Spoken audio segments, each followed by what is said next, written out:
नमस्कार, आप सभी का स्वागत है यूथ अध्ययन के चैनल पे। देखिए एक बार फिर से मैं आप सभी के बीच एसपी टीजीटी कमीशन 2025 के लिए जीके का पार्ट 16 लेके आ चुका हूँ। पार्ट 16 का जो पहला क्वेश्चन है कि तेंजिन ग्यात्सो है। देखिए अगर तेंजिन ग्यात्सो की बात करें तो तेंजिन ग्यात्सो जो है वो 14वें दलाई लामा है, तो ऑप्शन ए जो है यहाँ से बिल्कुल सही हो जाएगा। देखिए 14वें जो दलाई लामा है, जो वर्तमान में इनको तेंजिन ग्यात्सो के नाम से जाना जाता है। क्वेश्चन ये पूछा जाता है जो दलाई लामा है वो भारत कब आए थे, तो ये जो है वो 1959 के आसपास भारत आए थे। और धर्मशाला कब आए, ये भी मोस्ट इंपॉर्टेंट क्वेश्चन बनता है। तो 1960 के आसपास ये जो है वो धर्मशाला आए थे। जब ये धर्मशाला है उसके बाद ये धर्मशाला के मैक्लोडगंज में ही रुकते हैं। देखिए क्वेश्चन पूछा जाता है कि दलाई लामा को नोबेल प्राइज भी मिलता है। दलाई लामा को दुनिया का सबसे बड़ा पुरस्कार नोबेल प्राइज कब मिला, तो इनको नोबेल प्राइज जो मिला वो 1989 में मिला। तारीख कब है, 10 दिसंबर। आप सभी को पता होना चाहिए कि जो नोबेल प्राइज है, जो कि दुनिया का सबसे बड़ा पुरस्कार, ये कब दिया जाता है, तो ये 10 दिसंबर को दिया जाता है। अब क्वेश्चन ये पूछा जाएगा कि दलाई लामा को नोबेल पुरस्कार मिला किस क्षेत्र में मिला, तो पीस का इनको जो है नोबेल प्राइज मिला, शांति का नोबेल प्राइज इनको मिलता है। इस बात को आपने याद रखना है। अगर मैं इन तेंजिन ग्यात्सो की बात करता हूँ जो कि 14वें दलाई लामा है, इनका जो जन्म हुआ था ये हुआ था 6 जुलाई 1935। यहाँ से मैं आपको एक चीज़ और बताना चाहता हूँ कि अगर आप टीजीटी कमीशन 2025 की तैयारी कर रहे हो तो अभी भी आपके पास समय है, आप अच्छे से तैयारी कर ले, क्योंकि किसी भी एग्जाम के लिए 6 से 8 महीने की प्रिपरेशन आपके पास अच्छी होनी चाहिए। तो हमारा बैच कल से शुरू हो रहा है 20 दिसंबर से, जिसके अभी भी हमारे पास 5 स्लॉट्स बाकी है और हो सकता है कि अभी हम 50 स्लॉट्स इस बैच में और बढ़ा सकते हैं। तो आप जल्दी से जल्दी इस बैच से जुड़ सकते हैं, जहाँ पर लाइव प्लस रिकॉर्डेड क्लासेज हमारे पास अवेलेबल है। 7876145409 हमारा कॉन्टैक्ट नंबर है। आप इस नंबर पर जल्दी से जल्दी जुड़कर इस बैच से जो है वो जुड़ सकते हैं। तो जल्दी से आप जो है कांटेक्ट करें इस नंबर से। अगर मैं बात करता हूँ यहाँ पर दलाई लामा की, दलाई लामा को 2006 में कनाडा के गवर्नर जनरल ने मानद नागरिकता की सम्मानित किया था। तो मानद नागरिकता एक अवार्ड है जो कि कनाडा में दिया जाता है। 2006 में इनको कनाडा में दिया गया था। ये भी किसको, दलाई लामा को। शांति के लिए इन्होंने पूरे विश्व भर में काम किया है। नोबेल पुरस्कार इनको इसीलिए मिला है। ये वर्तमान में धर्मशाला के मैक्लोडगंज में रहते हैं। तो धर्मशाला का मैक्लोडगंज, और अगर पूरा एग्जैक्ट आपको पता आना चाहिए तो ये है सुगलखांग। तो सुगलखांग एक परिसर है, वहां पर रहते हैं धर्मशाला। और अगर धर्मशाला के मैक्लोडगंज की बात की जाए तो कहीं ना कहीं जो है इसको छोटा लहासा या धासा के नाम से भी जाना जाता है। तो छोटा लहासा या धासा कहाँ पर है, तो छोटा लहासा या धासा जो है वो धर्मशाला के मैक्लोडगंज को कहा जाता है। उसी प्रकार जैसे कि हिमाचल प्रदेश में एक मिनी स्विट्जरलैंड भी स्थित है, जैसे मिनी लहासा धर्मशाला के मैक्लोडगंज को कहा जाता है। उसी प्रकार क्वेश्चन आता है कि मिनी स्विट्जरलैंड कहाँ पे है, तो मिनी स्विट्जरलैंड की अगर बात की जाए तो चंबा के खजियार को, जी हाँ, चंबा के खजियार को मिनी स्विट्जरलैंड कहा जाता है। इस बात को भी आपने याद रखना है। अगले क्वेश्चन की यहाँ से बात करते हैं कि लिप्पा मोनेस्ट्री हिमाचल प्रदेश के कौन से जिले में स्थित है। अगर बात की जाए लिप्पा मोनेस्ट्री की, तो लिप्पा मोनेस्ट्री जो है वो हिमाचल प्रदेश के किन्नौर में स्थित है। लिप्पा मोनेस्ट्री किन्नौर में स्थित है। इसके अलावा हिमाचल प्रदेश में बहुत सारे मठ, जिसको हम कहते हैं मोनेस्ट्री, बहुत सारी जो है मोनेस्ट्री स्थित है। तो अगर मैं बात करता हूँ सबसे पहले ताबो मोनेस्ट्री, बहुत इंपॉर्टेंट है ताबो मोनेस्ट्री। हिमाचल प्रदेश का अजंता इसको कहा जाता है और इसकी जो स्थापना है वो 996 AD में हुई थी। इस बात को भी आप याद रखें, मोस्ट इंपॉर्टेंट है। देखिए अगर ताबो मोनेस्ट्री की बात करते हैं 996 AD में इसकी जो है वो स्थापना हुई है। ताबो मोनेस्ट्री की लाहौल स्पीति में है, हिमाचल प्रदेश का अजंता इसको कहा जाता है। उसी प्रकार गुरु घंटाल मोनेस्ट्री, गुरु घंटाल जो मठ है ये भी लाहौल स्पीति में है। कारदांग गोम्फा, बहुत बार परीक्षाओं में पूछा गया है कारदांग गोम्फा लाहौल स्पीति में है। शाशूर गोम्फा भी आपके लाहौल स्पीति में है। उसी प्रकार धनकर गोम्फा कहाँ पे है, अगर धनकर गोम्फा की बात की जाए तो धनकर गोम्फा भी लाहौल स्पीति में ही स्थित है। देखिए अगर मैं कुछ वन्यजीव अभ्यारण्य की बात करता हूँ, लिप्पा मोनेस्ट्री एक मठ है और एक मठ भी है लिप्पा मठ और लिप्पा मोनेस्ट्री जिसको हमने कहा। उसी प्रकार एक लिप्पा असरंग वाइल्ड लाइफ सेंचुरी भी है। तो लिप्पा असरंग जो वन्यजीव अभ्यारण्य है ये किन्नौर में स्थित है। इस बात को आपने याद रखना है। उसी प्रकार किन्नौर में ही करछम चिटकुल वन्यजीव अभ्यारण्य है। तो करछम चिटकुल वन्यजीव अभ्यारण्य ये कहाँ पे है, ये किन्नौर में स्थित है। इस बात को आपने याद रखना है।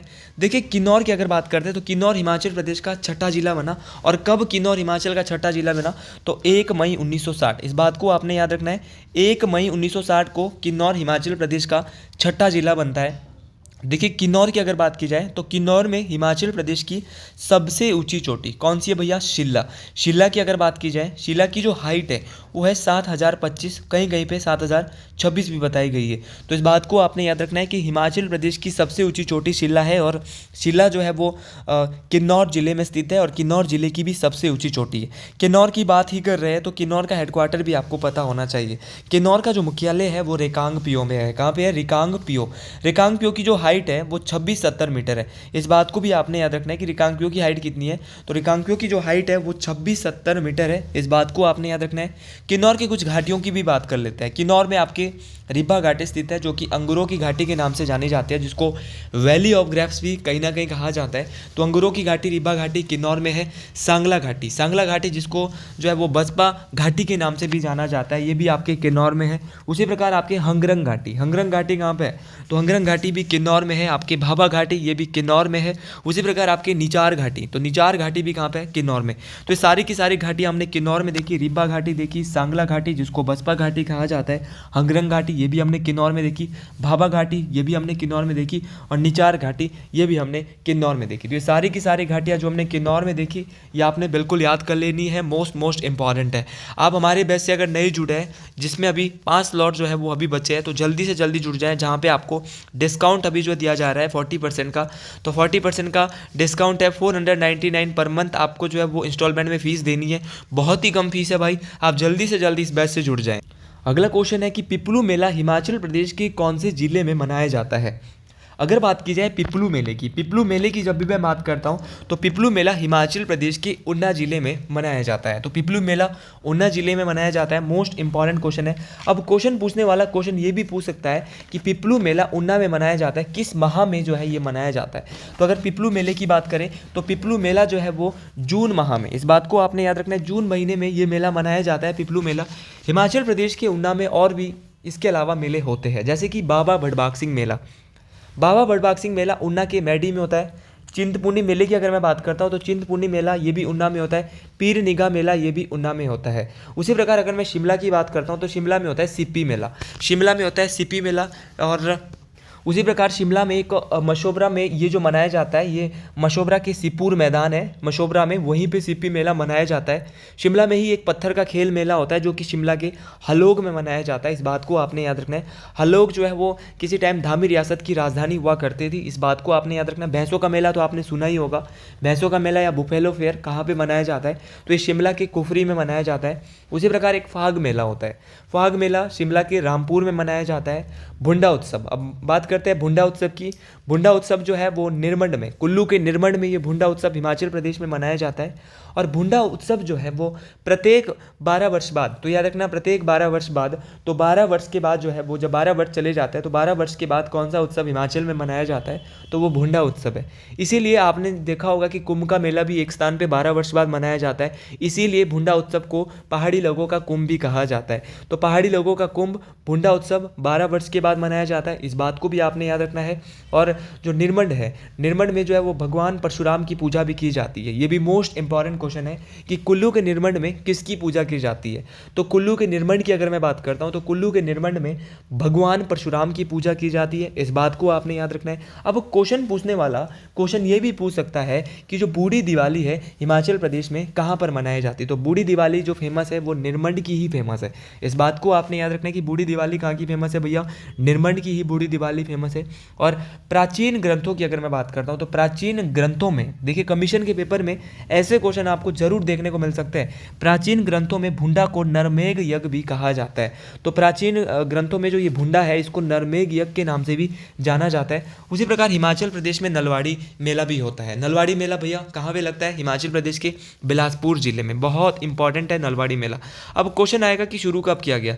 तो इसको शुरू किया गया था 1889 में, ये भी आपको याद रखना है। और डब्ल्यू गोल्डस्टीन, याद रखना है कि डब्ल्यू गोल्डस्टीन के द्वारा भुंडा उत्सव को शुरू किया गया था। उसी प्रकार शिवरात्रि मेला जो मंडी में लगता है, ये राजा अजबट सेन के द्वारा, मंडी के राजा थे अजबट सेन, इनके द्वारा शुरू किया गया था। मंडी का शिवरात्रि मेला अंतर्राष्ट्रीय स्तर का ये मेला है। हमीरपुर की अगर बात करता हूँ तो हमीरपुर में एक आपका गसोता मेला लगता है। हमीरपुर के सुजानपुर की होली हिमाचल प्रदेश में फेमस है। तो होली हिमाचल प्रदेश में कहाँ की फेमस है? तो सुजानपुर की होली जो है बहुत फेमस है, जो कि हमीरपुर ज़िले में ही लगती है। गसोता मेला ये भी हमीरपुर में ही लगता है। और उसी प्रकार आपका लोसर एक फेस्टिवल है। लोसर बहुत इंपॉर्टेंट है। लोसर एक न्यू ईयर फेस्टिवल है, नव वर्ष का त्यौहार है, जो कि आपके लाहौल स्पीति और किन्नौर दोनों ही ज़िले में मनाया जाता है। तो ये बात भी आपको याद रखनी है कि लाहौल स्पीति और किन्नौर दोनों ज़िलों में मनाया जाने वाला त्यौहार, तो ये जो त्यौहार है ये है लोसर त्यौहार। ये भी मोस्ट इंपॉर्टेंट है। अगले क्वेश्चन की ओर बढ़ते हैं। अगला क्वेश्चन मोस्ट इंपॉर्टेंट क्वेश्चन है कि हिमाचल प्रदेश जापरो लोक नृत्य हिमाचल प्रदेश के किस जिले में मनाया जाता है? अब बात हो रही है जापरो लोक नृत्य की। अगर मैं बात करता हूँ जापरो लोक नृत्य की, तो ये लोक नृत्य जो है वो किन्नौर जिले में, हिमाचल प्रदेश के किन्नौर जिले में जो है वो जापरो लोक नृत्य मनाया जाता है। इस बात को आपने याद रखना है। उसी प्रकार क्वेश्चन पूछे जाएंगे कि जापरो के अलावा हिमाचल प्रदेश के किन्नौर जिले में और कौन कौन से लोक नृत्य? तो जापरो के अलावा वाक्यांग लोक नृत्य है, आपका वयांगचू लोक नृत्य है, आपका कयांग लोक नृत्य है, आपका जातरू है, आपका चंगर नृत्य है। तो ये सारे के सारे, और छम लोक नृत्य है, और आपका शैलत रंग लोक नृत्य है।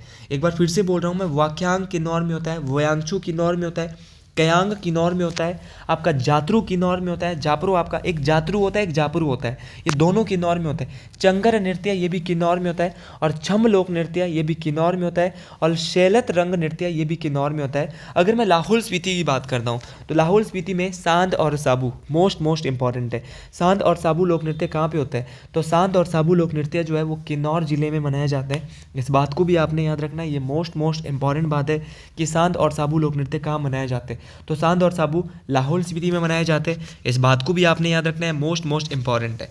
जी अगले क्वेश्चन की ओर बढ़ते हैं कि पहाड़ बेगाने नहीं होंगे पुस्तक किसने लिखी? तो पहाड़ बेगाने नहीं होंगे ये पुस्तक जो लिखी गई थी वो शांता कुमार के द्वारा लिखी गई थी। तो ऑप्शन बी यहाँ पर बिल्कुल सही हो जाएगा। देखिए शांता कुमार के द्वारा ये बुक लिखी गई थी, जिस बुक का नाम है पहाड़ बेगाने नहीं होंगे।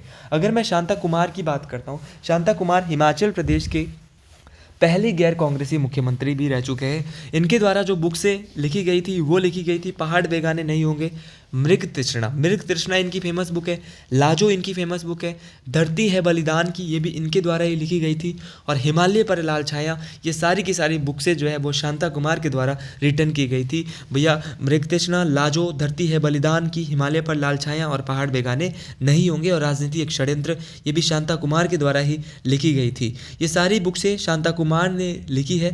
उसी प्रकार क्वेश्चन पूछने वाला क्वेश्चन ये भी पूछता है कि भैया वाई.एस. परमार ऑप्शन में दिया, इनके द्वारा भी कोई बुक्स लिखी? जी हाँ बिल्कुल, इनके द्वारा ऑप्शन में इनका नाम दिया है, तो इनके द्वारा भी किताबें कुछ लिखी गई है। इनके द्वारा जो बुक लिखी है पोलेंड्री इन हिमालयाज पोलेंड्री इन हिमालय जो बुक है वो जो है वो डी.एन. मजूमदार के द्वारा लिखी गई थी।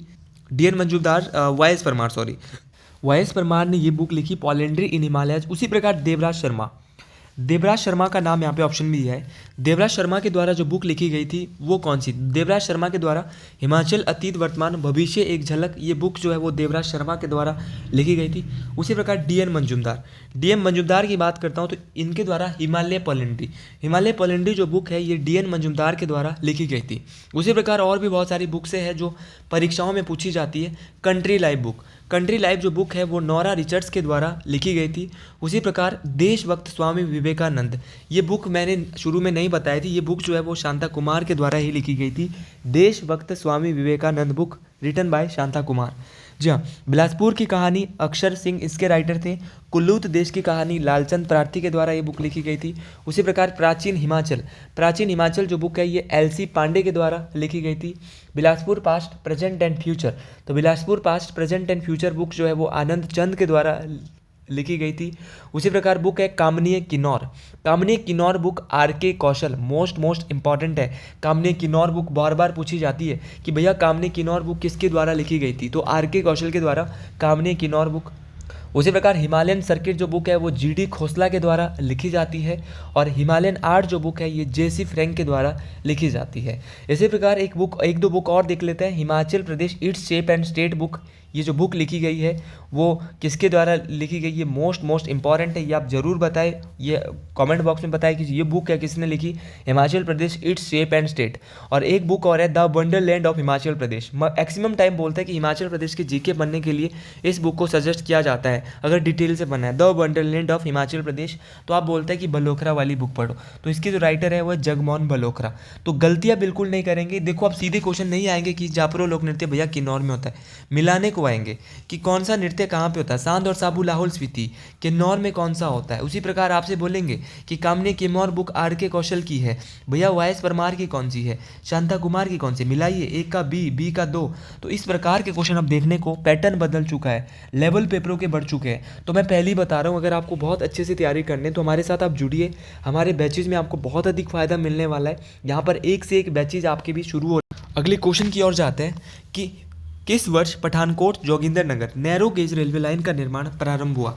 देखिए अगर पठानकोट से Jogindernagar narrow gauge railway line की बात की जाए तो इसका निर्माण जो है वो 1926 में प्रारंभ हो गया था। ये जोगिंदर नगर जो पठानकोट रेलवे लाइन है ये कितनी लंबी है भैया, ये 113 किलोमीटर लंबी है। इस बात को आपने याद रखना है। देखिए इसको क्यों बनाया गया था, जो पठानकोट जोगिंदरनगर रेलवे लाइन है इसका निर्माण हुआ क्यों था, आपको पता होना चाहिए। इसका निर्माण जो है वो इसलिए किया गया था कि उस समय एक जल विद्युत परियोजना बनाई जा रही थी, वो थी शानन जल विद्युत परियोजना। देखिए अगर मैं आपको शानन जल विद्युत परियोजना के बारे में बताना चाहूँ, ये हिमाचल प्रदेश की सबसे पुरानी जल विद्युत परियोजना है। और भैया कितने मेगावाट की, बहुत बार पूछा जाता है, 110 मेगावाट की है। और ये मंडी के जोगिंदरनगर कहाँ पे स्थित है, मंडी के जोगिंदरनगर में ये रेलवे लाइन, ये जो जल विद्युत परियोजना, ये हाइड्रो इलेक्ट्रिक प्रोजेक्ट जो स्थित है। इस बात को आपने याद रखना है। शानन जल विद्युत परियोजना ये पंजाब सरकार के नियंत्रण में थी। 99 साल की लीज जो है वो मार्च में अब खत्म हो चुकी है। तो इसका अभी केस जो है वो सुप्रीम कोर्ट में अभी चल रहा है। तो जब इसका निर्णय आएगा तो आप ये भी करंट अफेयर में काफ़ी अच्छा क्वेश्चन रहेगा। उसी प्रकार कालका शिमला रेलवे लाइन की अगर मैं बात करता हूँ, कालका शिमला रेलवे लाइन हिमाचल प्रदेश की सबसे पुरानी रेलवे लाइन है। सबसे लंबी पूछेंगे तो जोगिंदरनगर पठानकोट रेलवे लाइन है। कालका शिमला रेलवे लाइन जो इनोग्रेट हुई थी, इसका जो उद्घाटन हुआ था वो 1903 में हुआ था। भैया इसको लॉर्ड कर्जन के द्वारा इसका उद्घाटन किया गया था। इस बात को आपने याद रखना है। कितनी लंबी है, 96 किलोमीटर या 96 से 96 किलोमीटर ये लंबी है। 2008 में कालका शिमला रेलवे लाइन को यूनेस्को साइट में डाला गया था। इस बात को आपने याद रखना है। और जब इस रेलवे लाइन के लिए सुरंगें बनाई जा रही थी, इस रेलवे लाइन में टोटल 103 सुरंगें हैं, लेकिन वर्तमान में 102 सुरंग बच गई है। सबसे बड़ी सुरंग बड़ोग सुरंग है। इस बात को आपने याद रखना है। बड़ोग सुरंग सबसे लंबी सुरंग है। और भैया जब सुरंगों बनाने के लिए रास्ता नहीं मिल रहा था एक जगह, तो बाबा भालकूराम, किसके द्वारा रास्ता दिखाया गया था, तो बाबा भालकूराम के द्वारा उस समय रास्ता दिखाया गया था। आज का अंतिम क्वेश्चन यहाँ पे नजर आ रहा है। The cement factory setup by cement corporation of India Sirmaur district is located at. तो भैया ये बोल रहा है कि हिमाचल प्रदेश के सिरमौर में जो सीमेंट फैक्ट्री है वो किस जगह पे स्थापित की गई है, तो ये राजबन में स्थापित की गई। इस बात को आपने याद रखना है। राजबन में जो है वो CCI, इसका नाम है cement corporation of India limited. तो CCI जो है वो कहाँ पे है, ये राजबन में स्थित है। हिमाचल प्रदेश के सिरमौर जिले के राजबन नामक जगह पे है। कब इसकी स्थापना हुई थी, 1980। CCI की जो स्थापना है हिमाचल प्रदेश की सबसे पुरानी अगर मैं कहूँ तो सिरमौर जिले में सीमेंट फैक्ट्री है भैया। 1980 में जो है इसकी स्थापना हुई थी। इस बात को आपने याद रखना है, मोस्ट इंपॉर्टेंट है। उसी प्रकार हिमाचल प्रदेश में CCI के अलावा और भी जो है सीमेंट के जो है वो क्या है आपके प्लांट है, जैसे कि बरमाणा सीमेंट प्लांट, ये भी हिमाचल में। दारलाघाट सीमेंट प्लांट, ये भी आपके सोलन जिले में है, हिमाचल में। अदरक का सबसे अधिक उत्पादन सिरमौर जिले में होता है, हिमाचल प्रदेश में। और पूरे भारत में सिरमौर हिमाचल का दूसरा नंबर अदरक के उत्पादन में आता है। हिमाचल प्रदेश के सिरमौर जिले का हेडक्वार्टर नाहन में है। और नाहन की शहर की जो स्थापना है वो राजा करम प्रकाश के द्वारा की गई थी। इस बात को आपने याद रखना। सिरमौर जिले में विधानसभा की 5 सीटें हैं। उसी प्रकार नाहन में लिंटन मेमोरियल राजा शमशेर प्रकाश के द्वारा इसको बनाया गया था। जातक फोर्ट ये सिरमौर में है। महिमा लाइब्रेरी जिसको राजा अमर प्रकाश इसके द्वारा बनाया गया था, राजा अमर प्रकाश के द्वारा नाहन में स्थित है महिमा लाइब्रेरी। हिमाचल प्रदेश की सबसे पुराना पुस्तकालय है। इस बात को भी आपने याद रखना है। हिमाचल प्रदेश के सिरमौर में हिमाचल प्रदेश की सबसे पुरानी और सबसे बड़ी प्राकृतिक झील जो है वो रेणुका झील स्थित है, जो कि भारत की सबसे छोटी रामसर साइट भी है। तो आज के लिए मैं इतना ही बताना चाहता हूँ। अगर आप हमारे बैच से जुड़ना चाहते हैं तो दिए गए नंबर पर आप जरूर कॉन्टैक्ट। इस बैच में लाइव प्लस रिकॉर्डेड क्लासेस रहने वाली है। और अगर आपको ये वीडियो अच्छी लगी है तो ज़रूर आप कमेंट बॉक्स में ज़रूर लिखें हर हर महादेव। जय माँ मंगयाणी, जय माँ ठारी, जय श्री गुरु महाराज, हर हर महादेव।